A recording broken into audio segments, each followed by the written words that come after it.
Chapter V. This was a gentleman no longer young, of a stiff and portly appearance, and a cautious and sour countenance. He began by stopping short in the doorway, staring about him with offensive and undisguised astonishment, as though asking himself what sort of place he had come to. Mistrustfully, and with an affectation of being alarmed and almost affronted, he scanned Raskolnikov's low and narrow cabin. With the same amazement he stared at Raskolnikov, who lay undressed, disheveled, unwashed, on his miserable, dirty sofa, looking fixedly at him. Then with the same deliberation he scrutinized the uncouth, unkempt figure and unshaven face of Razumihin, who looked him boldly and inquiringly in the face, without rising from his seat. A constrained silence lasted for a couple of minutes, and then, as might be expected, some scene-shifting took place. Reflecting, probably from certain fairly unmistakable signs, that he would get nothing in this cabin by attempting to overawe them, the gentleman softened somewhat, and civilly, though with some severity, emphasizing every syllable of his question, addressed Zosimov, Rodion Romanovich Raskolnikov, a student, or formerly a student. Zosimov made a slight movement, and would have answered, had not Razumihin anticipated him. Here he is lying on the sofa. What do you want? This familiar, what do you want, seemed to cut the ground from the feet of the pompous gentleman. He was turning to Razumihin, but checked himself in time and turned to Zosimov again. This is Raskolnikov, mumbled Zosimov, nodding towards him. Then he gave a prolonged yawn, opening his mouth as wide as possible. Then he lazily put his hand into his waistcoat pocket, pulled out a huge gold watch in a round hunter's case, opened it, looked at it, and as slowly and lazily proceeded to put it back. Raskolnikov himself lay without speaking, on his back, gazing persistently, though without understanding, at the stranger. Now that his face was turned away from the strange flower on the paper, it was extremely pale and wore a look of anguish, as though he had just undergone an agonizing operation or just been taken from the rack. But the newcomer gradually began to arouse his attention, then his wonder, then suspicion, and even alarm. When Zosimov said, "This is Raskolnikov," he jumped up quickly, sat on the sofa, and with an almost defiant, but weak and breaking, voice articulated, "Yes, I am Raskolnikov. What do you want?" The visitor scrutinized him and pronounced impressively, "Pyotr Petrovich Luzhin, I believe I have reason to hope that my name is not wholly unknown to you." But Raskolnikov, who had expected something quite different, gazed blankly and dreamily at him, making no reply, as though he heard the name of Pyotr Petrovich for the first time. "Is it possible that you can up to the present have received no information?" asked Pyotr Petrovich, somewhat disconcerted. In reply, Raskolnikov sank languidly back on the pillow, put his hands behind his head, and gazed at the ceiling. A look of dismay came into Luzhin's face. Zosimov and Razumihin stared at him more inquisitively than ever, and at last he showed unmistakable signs of embarrassment. "I had presumed and calculated," he faltered, "that a letter posted more than 10 days, if not a fortnight ago." "I say, why are you standing in the doorway?" Razumihin interrupted suddenly. "If you've something to say, sit down. Nastasia and you are so crowded. Nastasia, make room. Here's a chair, thread your way in." He moved his chair back from the table, made a little space between the table and his knees, and waited in a rather cramped position for the visitor to thread his way in. The minute was so chosen that it was impossible to refuse, and the visitor squeezed his way through, hurrying and stumbling. Reaching the chair, he sat down, looking suspiciously at Razumihin. "No need to be nervous," the latter blurted out. "Rodia has been ill for the last 5 days and delirious for 3, but now he is recovering and has got an appetite. This is his doctor, who has just had a look at him. I am a comrade of Rodia's like him, formerly a student, and now I am nursing him, so don't you take any notice of us, but go on with your business." "Thank you. But shall I not disturb the invalid by my presence and conversation?" Pyotr Petrovich asked of Zosimov. No," mumbled Zosimov. "You may amuse him." He yawned again. "He has been conscious a long time, since the morning," went on Razumihin, whose familiarity seemed so much like unaffected good nature that Pyotr Petrovich began to be more cheerful, partly, perhaps, because this shabby and impudent person had introduced himself as a student. "Your mamma," began Luzhin. "H.M." Razumihin cleared his throat loudly. Luzhin looked at him inquiringly. "That's all right, go on." Luzhin shrugged his shoulders. "Your mamma had commenced a letter to you while I was sojourning in her neighborhood. On my arrival here, I purposely allowed a few days to elapse before coming to see you, in order that I might be fully assured that you were in full possession of the tidings. But now, to my astonishment—" I know," Raskolnikov cried suddenly with impatient vexation. "So you are the fiancé. I know, and that's enough." There was no doubt about Pyotr Petrovitch's being offended this time, but he said nothing. He made a violent effort to understand what it all meant. There was a moment's silence. Meanwhile, Raskolnikov, who had turned a little towards him when he answered, began suddenly staring at him again with marked curiosity, as though he had not had a good look at him yet, or as though something new had struck him. He rose from his pillow on purpose to stare at him. There certainly was something peculiar in Pyotr Petrovitch's whole appearance, something which seemed to justify the title of fiancé, so unceremoniously applied to him. In the first place, it was evident, far too much so indeed, that Pyotr Petrovitch had made eager use of his few days in the capital to get himself up and rig himself out in expectation of his betrothed.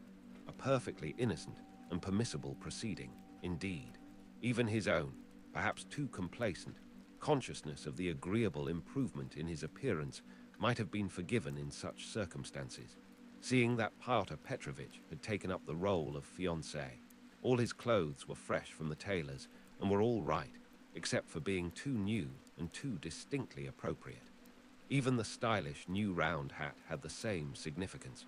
Pyotr Petrovitch treated it too respectfully and held it too carefully in his hands. The exquisite pair of lavender gloves, real Louvain, told the same tale, if only from the fact of his not wearing them, but carrying them in his hand for show. Light and youthful colors predominated in Pyotr Petrovitch's attire. He wore a charming summer jacket of a fawn shade, light thin trousers, a waistcoat of the same new and fine linen, a cravat of the lightest cambric with pink stripes on it, and the best of it was, this all suited Pyotr Petrovitch. His very fresh and even handsome face looked younger than his 45 years at all times.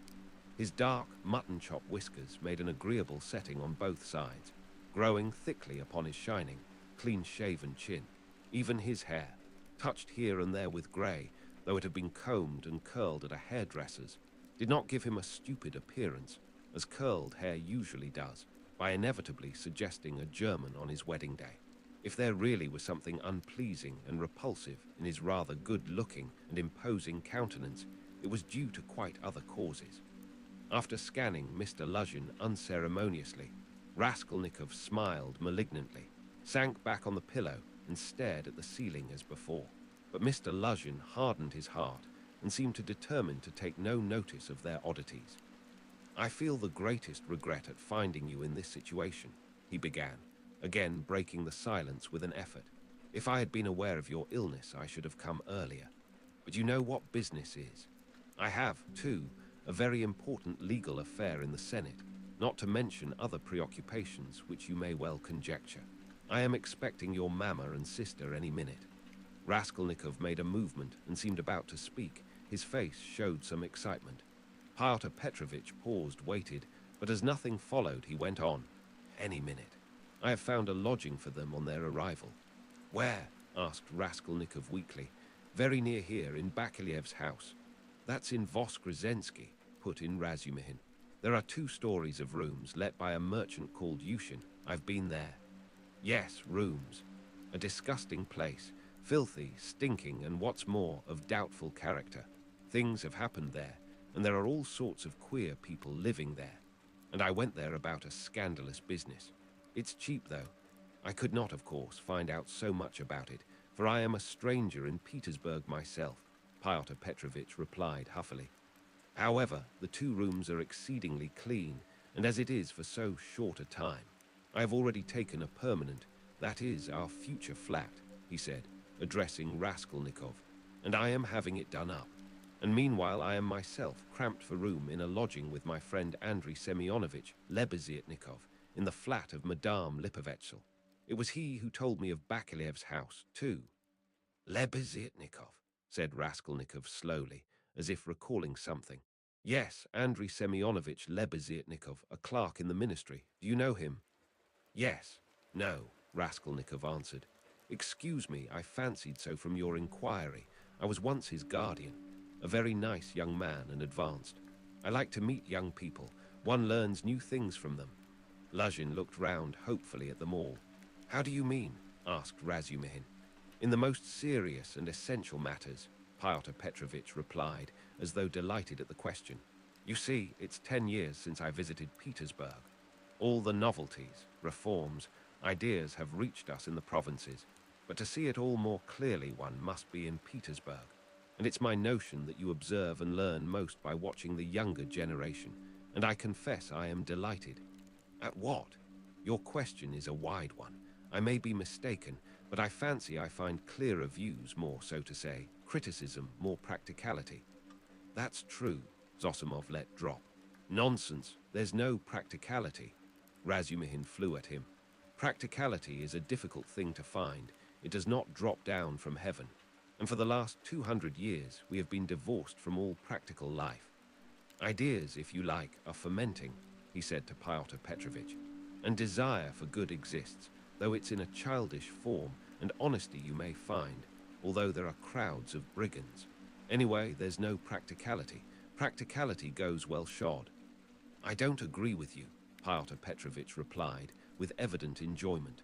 Of course, people do get carried away and make mistakes, but one must have indulgence. Those mistakes are merely evidence of enthusiasm for the cause and of abnormal external environment. If little has been done, the time has been but short. Of means I will not speak. It's my personal view, if you care to know, that something has been accomplished already. New valuable ideas, new valuable works are circulating in the place of our old dreamy and romantic authors. Literature is taking a maturer form. Many injurious prejudices have been rooted up and turned into ridicule. In a word, we have cut ourselves off irrevocably from the past, and that, to my thinking, is a great thing. He's learnt it by heart to show off, Raskolnikov pronounced suddenly. What? Asked Pyotr Petrovitch, not catching his words, but he received no reply. That's all true, Zosimov hastened to interpose. Isn't it so? Pyotr Petrovitch went on, glancing affably at Zosimov. You must admit, he went on, addressing Razumihin with a shade of triumph and superciliousness.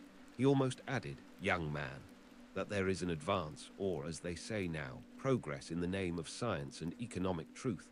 A commonplace. No, not a commonplace. Hitherto, for instance, if I were told, love thy neighbor, what came of it? Pyotr Petrovitch went on, perhaps with excessive haste. It came to my tearing my coat in half to share with my neighbor, and we both were left half naked. As a Russian proverb has it, catch several hares and you won't catch one. Science now tells us, love yourself before all men, for everything in the world rests on self-interest. You love yourself and manage your own affairs properly, and your coat remains whole. Economic truth adds that the better private affairs are organized in society, the more whole coats, so to say, the firmer are its foundations, and the better is the common welfare organized too. Therefore, in acquiring wealth solely and exclusively for myself, I am acquiring, so to speak, for all, and helping to bring to pass my neighbors getting a little more than a torn coat, and that not from private, personal liberality, but as a consequence of the general advance. The idea is simple, but unhappily it has been a long time reaching us, being hindered by idealism and sentimentality, and yet it would seem to want very little wit to perceive it. Excuse me, I've very little wit myself, Razumihin cut in sharply, and so let us drop it. I began this discussion with an object, but I've grown so sick during the last 3 years of this chattering to amuse oneself, of this incessant flow of commonplaces, always the same, that, by Jove, I blush even when other people talk like that. You are in a hurry, no doubt, to exhibit your acquirements, and I don't blame you, that's quite pardonable. I only wanted to find out what sort of man you are, for so many unscrupulous people have got hold of the progressive cause of late, and have so distorted in their own interests everything they touched, that the whole cause has been dragged in the mire. That's enough. Excuse me, sir, said Luzhin, affronted and speaking with excessive dignity. Do you mean to suggest so unceremoniously that I too— Oh, my dear sir, how could I? Come, that's enough, Razumihin concluded, and he turned abruptly to Zosimov to continue their previous conversation. Pyotr Petrovitch had the good sense to accept the disavowal. He made up his mind to take leave in another minute or two. I trust our acquaintance, he said, addressing Raskolnikov, may, upon your recovery, and in view of the circumstances of which you are aware, become closer. Above all, I hope for your return to health.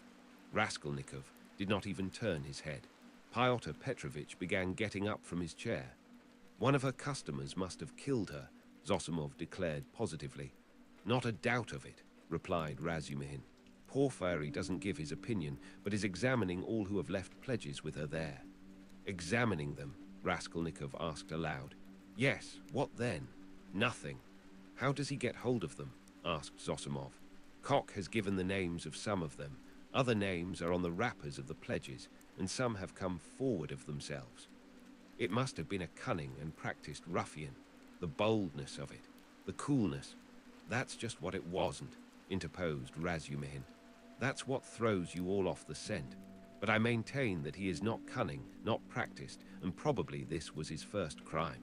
The supposition that it was a calculated crime, and a cunning criminal doesn't work. Suppose him to have been inexperienced, and it's clear that it was only a chance that saved him, and chance may do anything. Why? He did not foresee obstacles, perhaps. And how did he set to work? He took jewels worth 10 or 20 rubles, stuffing his pockets with them, ransacked the old woman's trunks, her rags, and they found 1,500 rubles, besides notes, in a box in the top drawer of the chest. He did not know how to rob. He could only murder. It was his first crime, I assure you, his first crime. He lost his head. And he got off more by luck than good counsel. You are talking of the murder of the old pawnbroker, I believe, Pyotr Petrovitch put in, addressing Zosimov. He was standing, hat and gloves in hand, but before departing, he felt disposed to throw off a few more intellectual phrases. He was evidently anxious to make a favorable impression, and his vanity overcame his prudence. Yes, you've heard of it. Oh yes, being in the neighborhood. Do you know the details? I can't say that, but another circumstance interests me in the case, the whole question, so to say. Not to speak of the fact that crime has been greatly on the increase among the lower classes during the last 5 years. Not to speak of the cases of robbery and arson everywhere.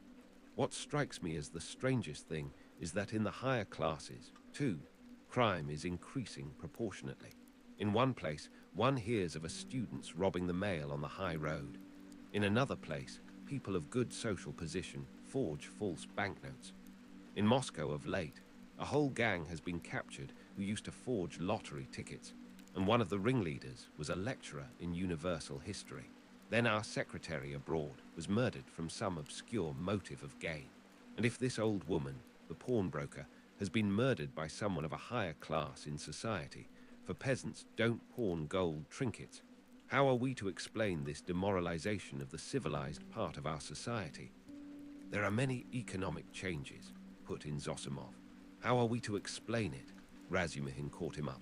It might be explained by our inveterate impracticality. How do you mean? What answer had your lecturer in Moscow to make to the question why he was forging notes? Everybody is getting rich one way or another, so I want to make haste to get rich too. I don't remember the exact words, but the upshot was that he wants money for nothing, without waiting or working. We've grown used to having everything ready-made, to walking on crutches, to having our food chewed for us. Then the great hour struck, asterisk, and every man showed himself in his true colors. Asterisk, the emancipation of the serfs in 1861 is meant, translator's note, but morality, and so to speak principles. But why do you worry about it? Raskolnikov interposed suddenly. It's in accordance with your theory, in accordance with my theory. Why, carry out logically the theory you were advocating just now, and it follows that people may be killed. Upon my word, cried Luzhin. No, that's not so, put in Zosimov. Raskolnikov lay with a white face and twitching upper lip, breathing painfully. There's a measure in all things, Luzhin went on superciliously. Economic ideas are not an incitement to murder, and one has but to suppose. And is it true? Raskolnikov interposed once more suddenly, again in a voice quivering with fury and delight in insulting him. Is it true that you told your fiancée, within an hour of her acceptance, that what pleased you most was that she was a beggar, because it was better to raise a wife from poverty, so that you may have complete control over her and reproach her with your being her benefactor? Upon my word, Luzhin cried wrathfully and irritably, crimson with confusion, to distort my words in this way. Excuse me, allow me to assure you that the report which has reached you, or rather, let me say, has been conveyed to you, has no foundation in truth, and I suspect who. In a word, this arrow. In a word, your mamma. She seemed to me in other things, with all her excellent qualities, of a somewhat high-flown and romantic way of thinking. But I was 1,000 miles from supposing that she would misunderstand and misrepresent things in so fanciful a way. And indeed, I tell you what, cried Raskolnikov, raising himself on his pillow and fixing his piercing, glittering eyes upon him. I tell you what. What? Luzhin stood still, waiting with a defiant and offended face. Silence lasted for some seconds. Why, if ever again you dare to mention a single word about my mother, I shall send you flying downstairs. What's the matter with you? Cried Razumihin. So that's how it is. Luzhin turned pale and bit his lip. Let me tell you, sir, he began deliberately, doing his utmost to restrain himself but breathing hard. At the first moment I saw you were ill-disposed to me, but I remained here on purpose to find out more. I could forgive a great deal in a sick man and a connection, but you, never after this. I am not ill, cried Raskolnikov. So much the worse. Go to hell. But Luzhin was already leaving without finishing his speech, squeezing between the table and the chair. Razumihin got up this time to let him pass, without glancing at anyone, and not even nodding to Zosimov, who had for some time been making signs to him to let the sick man alone. He went out, lifting his hat to the level of his shoulders to avoid crushing it as he stooped to go out of the door, and even the curve of his spine was expressive of the horrible insult he had received. How could you? How could you? Razumihin said, shaking his head in perplexity. Let me alone, all of you, Raskolnikov cried in a frenzy. Will you ever leave off tormenting me? I'm not afraid of you. I'm not afraid of anyone now. Get away from me. I want to be alone. Come along, said Zosimov, nodding to Razumihin. But we can't leave him like this. Come along, Zosimov repeated insistently, and he went out. Razumihin thought a minute and ran to overtake him. It might be worse not to obey him, said Zosimov on the stairs. He mustn't be irritated. What's the matter with him? If only he could get some favorable shock, that's what would do it. At first he was better. You know, he has got something on his mind, some fixed idea weighing on him. I am very much afraid so. He must have. Perhaps it's that gentleman, Pyotr Petrovitch. From his conversation, I gather he is going to marry his sister, and that he had received a letter about it just before his illness. Yes, confound the man. He may have upset the case altogether. But have you noticed, he takes no interest in anything. He does not respond to anything except one point on which he seems excited. That's the murder. Yes, Razumihin agreed. I noticed that too. He is interested, frightened. It gave him a shock on the day he was ill in the police office. He fainted. Tell me more about that this evening, and I'll tell you something afterwards. He interests me very much. In half an hour I'll go and see him again. There'll be no inflammation, though. Thanks, and I'll wait with Pashenka meantime, and we'll keep watch on him through Nastasia. Raskolnikov, left alone, looked with impatience and misery at Nastasia, but she still lingered. Won't you have some tea now? She asked. Later, I am sleepy. Leave me. He turned abruptly to the wall. Nastasia went out.